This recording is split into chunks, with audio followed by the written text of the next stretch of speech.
نظم کا جو عنوان ہے وہ حقیقت.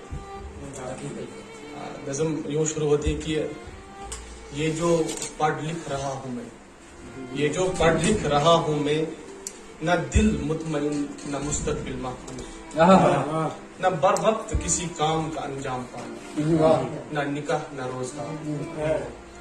جب اپنے لڑکھڑاتے پیروں کو تھامنے کی کوشش کی تو یہ کہہ کر بہلایا گیا کہ خوش قسمت ہو والد موجود ہے.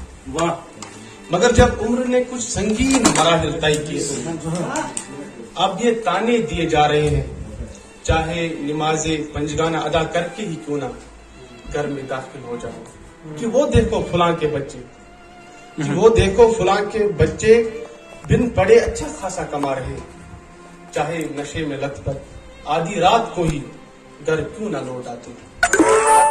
میں کتابوں کی ورق گردانی کے سوا اب جانتا ہی کیا، نہ کوئی تجربہ نہ اب کسی کام سے واقفیت. بس کبھی قلم کو جنبش دے کر چند سخن موزوں کرتا ہوں، مگر یہ میرے سخن بھی غم روزگار کے آگے اپنی ہار تسلیم کر چکا ہے. مگر یہ میرے سخن بھی غم روزگار کے آگے اپنی ہار تسلیم کر چکے ہیں. کیا ہوا کہ میں اب اسکالر ہو گیا ہوں، نام کے آگے ڈاکٹر لگنا طے، لیکن امید یہ کہ ڈاکٹر مبارک گھر ضرور لوٹ آئے گا، مگر ڈر یہ کہ تب تک شاعر مبارک مر چکا.